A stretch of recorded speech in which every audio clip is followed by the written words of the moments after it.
Let's go ahead and get going with another week of our 4.5 year verse by verse journey through all of God's inspired word by turning back to the book of Exodus, chapter number 22. We're going to pick up our story in verse number 7. Moses is talking with God on Mount Sinai on the day of Pentecost, 50 days after Israel left Egypt. This is right after God delivered his 10 commandments to Israel there at Mount Sinai. And they begged Moses to go up and get more information from God on his own because they didn't want to hear from God anymore because he was scary. And so Moses, I believe, is kind of going through a whole bunch of what ifs or what abouts or supposes regarding how people interact with one another. And so we've seen matters of capital punishment. We've seen matters of restitution. We've seen matters of retribution. And now we are ready to talk about what happens when you loan things out. And so Exodus 22, verse number 7. If a man gives to his neighbor money or goods to keep safe, and it's stolen from the man's house. So you got a buddy, lives next door to you. You say, hey, you know what? I'm going to go away for a while. Could you watch my stuff for me? I'm going to bring it over and you keep it safe at your house. So that's the scenario. And then he gets stolen from the buddy's house. Well, if the thief is found, he shall pay double. That's the norm.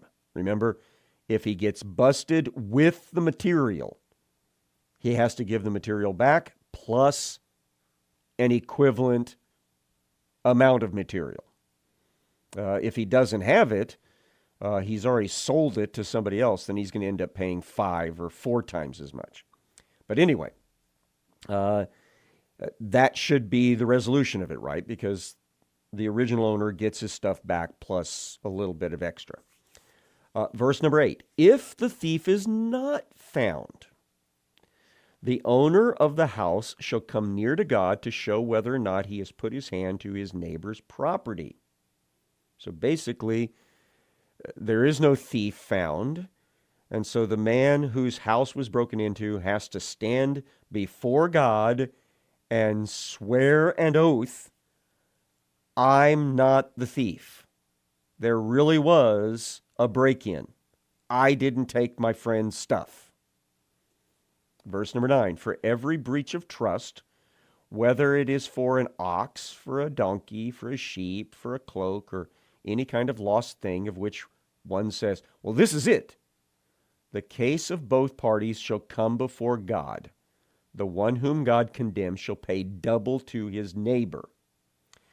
All right, so this kind of goes into that same sort of neighbors arguing with one another about whether or not they've stolen something from them. Suppose the neighbor says, hey, that's my sheep. That's my sheep that went missing, or that's my sheep that you said was stolen. That's mine. That belongs to me.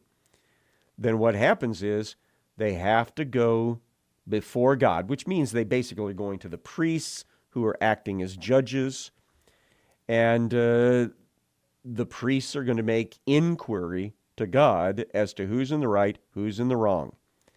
And once that determination is made, then the one who is considered guilty ends up paying double to the other person.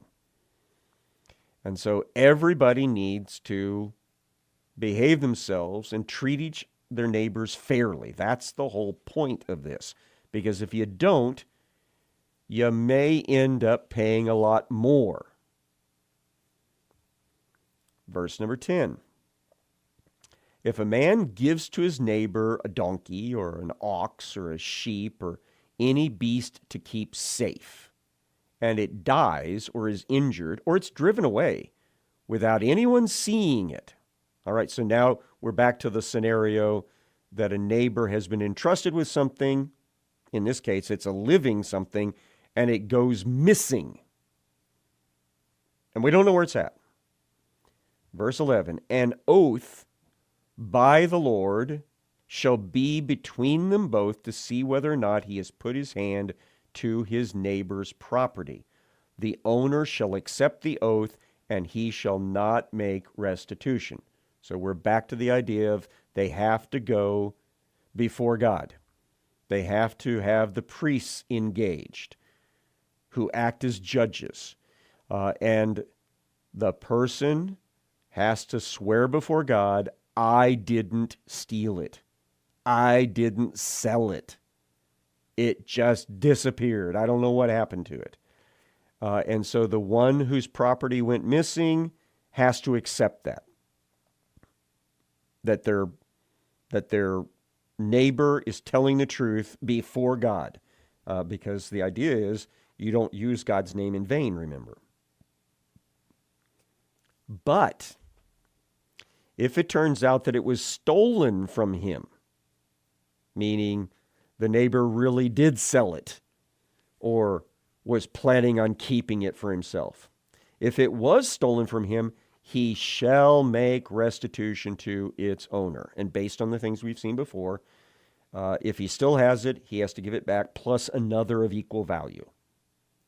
If he got rid of it, then he has to pay back 5 times as much for the large animal, like an ox, and 4 times as much for a smaller animal, like a sheep. Verse 13, what if it was attacked and killed? If it is torn by beasts, let him bring it as evidence. So bring the corpse, bring whatever you can find, and show. This is what happened to it. It was killed by a wild animal. He shall not make restitution for what has been torn.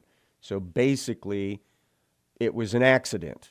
And so the person can't be held responsible for a wild animal attack. Now, I'm going to make a caveat to that. Remember, judges are going to be looking at these cases one by one. If the person who was supposed to be taking care of the animal was negligent, didn't have it pinned up properly, then yes, there might be a judgment that they have to pay something back. But if it was just a wild animal attack, the animal was in the stable and a cougar jumped the fence and attacked it and dragged it over the fence and away into the wild, then that's not on the person who was taking care of it. That was just one of those things that happens. Verse 14, if a man borrows anything of his neighbor, and it is injured or dies, the owner not being with it, he shall make full restitution. So, hey, George, my neighbor, can I borrow your donkey? Oh, sure, go ahead. Use it. Bring it back in one piece, though. But he doesn't bring it back in one piece. He hurts it. He ends up getting it killed. Then guess what? The borrower has to pay back the owner of the animal. It has to be either healed so that it's back up working properly, or has to be replaced by an animal of equal value if it can't work for the guy anymore. And you can see how this could be related to things we do today. You borrow your neighbor's skill saw and you break it. Well, you need to replace it. You break the blade. You need to replace the blade because you're borrowing it. And you should be able to give it back to the person in the manner in which you received it from them. Verse 15. Now, if the owner was with it, meaning the owner was actually loaning the services of his donkey and was right there helping. So if the owner was with it, he shall not make restitution. If it was hired, it came for its hiring fees. So basically, if the owner is there, then the owner is responsible for anything that happens to their animal. Even though the neighbor is borrowing its services, the owner is overseeing the process. And so anything untoward happens, it's on them. And the same thing if the neighbor says, hey, can I borrow your donkey for $20 today? Then it is assumed that the $20 includes kind of some insurance, that if anything bad happens, I've already paid you for that. And so that's what the text says here, is that that's included in the hiring fee. Verse number 16, off to another topic. And this one, I have heard people really get crazy with this one. And so let's make sure we understand it properly. If a man seduces a virgin who is not betrothed and lies with her. Now, that does not describe a rape. Let's make it very clear. What we're talking about here is two people having sexual activity together of their own free will. Sure, the guy might have sweet-talked her, but it's still of her own free will. And so this is not a rape, because a rape is a capital crime. And that comes up later. So if a man seduces an unmarried woman who is not engaged, she is not in sort of a contract for marriage, and they end up having sexual activity together, and then they get busted, they get found out, he shall give the bride price for her and make her his wife. So effectively, he will do what is right and appropriate, pay the dowry to her family on her behalf, and they will get married. Because apparently that's what they were wanting to be anyway. And this is exactly the circumstance that I told you is described in the story of Jacob's daughter Dinah and Shechem, where they were engaged in sexual activity before any type of marriage, before any type of betrothal. And so what happens is a dowry is extended and a marriage is planned, because they just kind of jumped the gun on their relationship. All right, so that was what was to be done in the case of, let's just say, a couple of teenagers that got carried away with themselves. But remember, in this culture, it was the whole family that was kind of involved in marriages. So in verse 17, if her father, and presumably her mom, utterly refuses to give her to him. So there is no way in the world my girl is going to get married to that boy. Then the boy, or his family, shall pay money equal to the bride price for virgins, meaning he still has to pay the dowry, because you know what? They had sexual relations. And that is part of marriage, and he should have given a dowry before engaging in such behavior. And so that is forfeit, because dad won't allow the marriage to happen, but the money still has to be paid, because she needs that money to live the rest of her life. Verse number 18. Oh, by the way, that should, by the way, have some sort of chilling effect on getting the cart before the horse, shall we say, of having sexual activity outside of marriage and without having some sort of dowry in place. Verse number 18. Big shift of topic here. You shall not permit a sorceress to live. Now, a sorceress it's a feminine form, and I think it's feminine here because the majority who engaged in this activity tended to be female. But the same would be true for a male engaging in this behavior.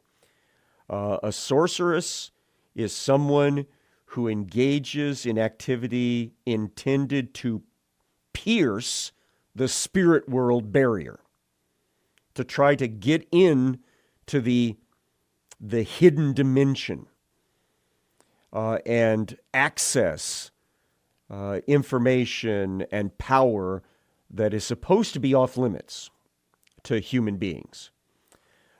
In the Greek text, the word is pharmakeia. That's its base word. And you recognize that word as the base for pharmacy, because the way that a lot of these sorcerers and sorceresses did their work was to get in an altered state of consciousness by the use of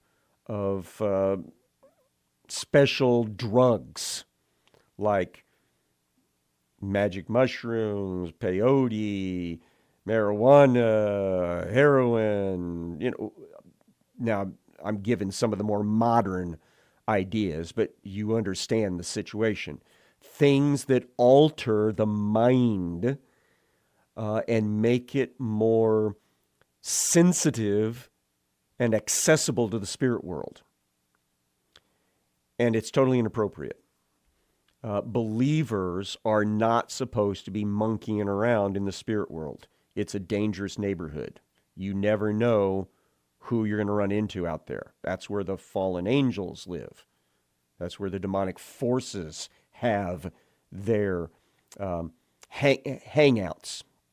And so anybody that trades in that sort of activity was to be put under the capital punishment within the land of Israel, because it was just so dangerous.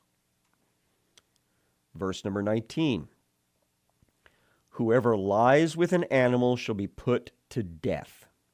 This is the term bestiality, having sexual engagement with an animal. It is an aberration. It is an abomination of God's design. One man, one woman, together for a lifetime. And that includes the sexual component of their relationship.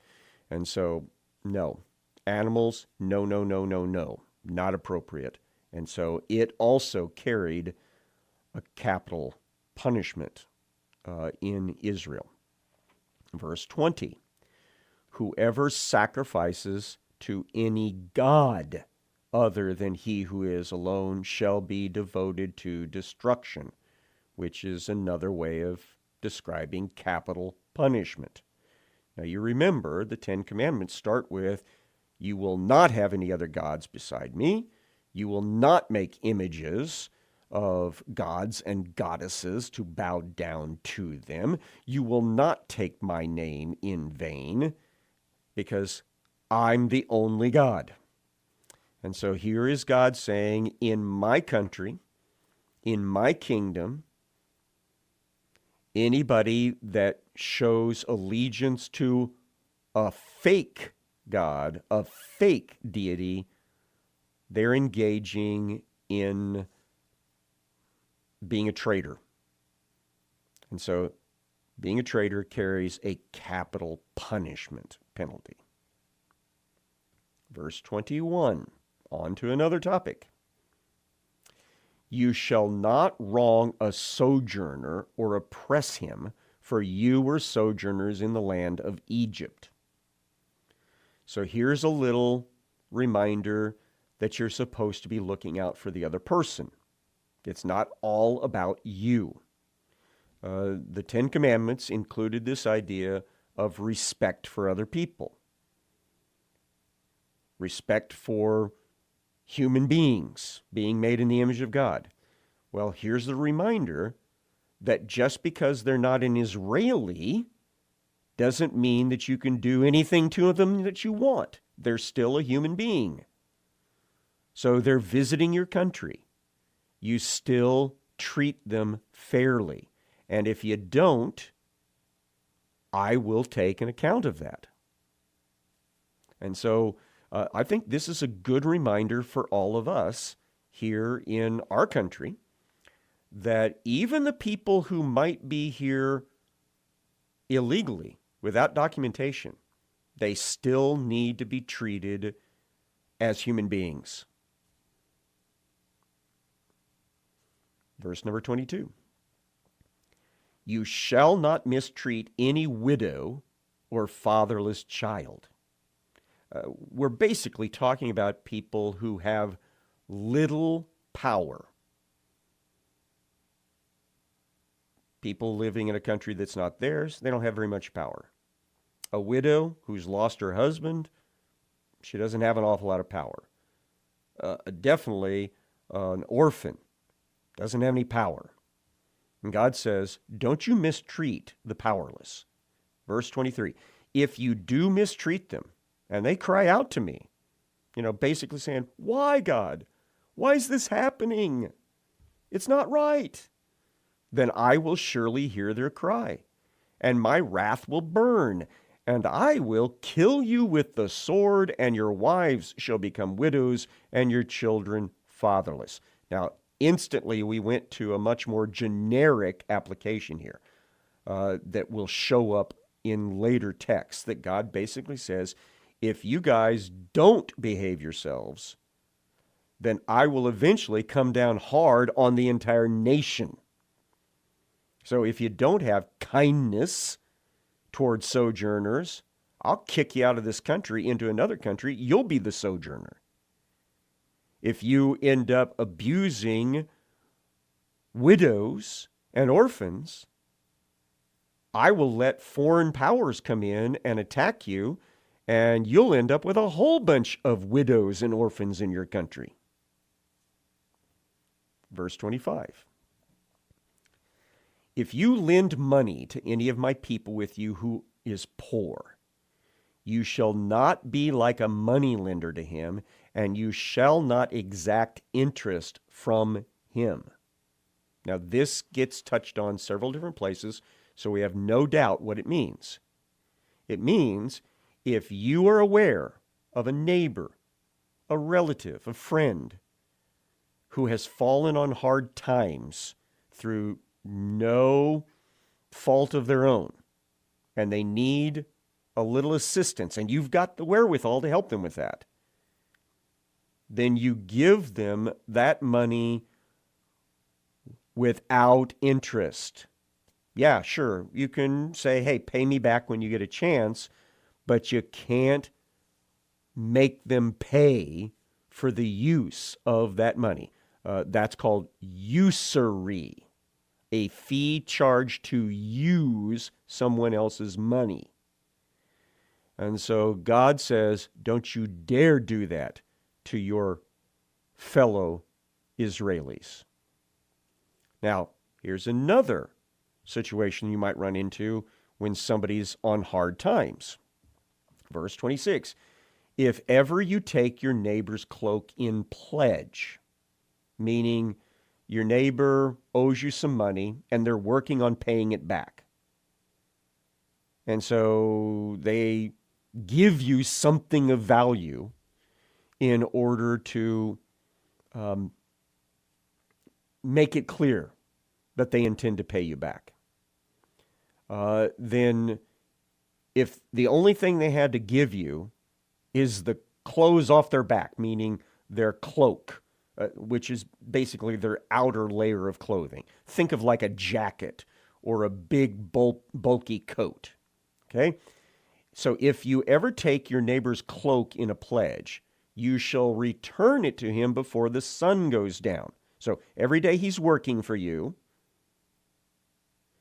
At the end of the workday, you say, okay, here's the cloak that you've been giving me, as a promise that you'll get me paid back. I'll see you tomorrow. So you give it back to him at the end of each day. For that is his only covering, and it is his cloak for his body. In what else shall he sleep? Meaning, just think about it. Think about the fact that he's working on paying you back. Don't make his life more miserable by keeping his pledge of his clothing at your office, locked in a closet or something, while he's out there shivering in the cold before he comes back to the work again for you the next day. That's just not right. So it's another example of do unto others as you would have them do unto you. And God warns, if he cries out to me, I will hear, for I am compassionate. So God reminds everybody, keep thinking about other people as being made in the image and likeness of God, and treat them accordingly. Treat them respectfully. Treat them with mercy. Treat them with kindness. Treat them with dignity. Treat them like you'd want to be treated. Because if you don't, I'll take that in consideration with how I deal with you. So remember in the Sermon on the Mount, Jesus said, "Blessed are the merciful, for what? They shall receive mercy." So we need to keep all of this in mind. Well, we've got one last verse before we close up today. Verse 28, you shall not revile God. That's a big duh. Not a good idea to talk God down. Nor curse a ruler of your people. We shouldn't be talking smack about those who are in leadership. We can critique them, but we should not be abusive in how we talk about them. And you know what? Because of the time, I'll just set this up. This verse is actually quoted by the Apostle Paul as part of an apology for where he, in his own frustration, crosses the line. Come back next time and I'll take you to that place in the Word.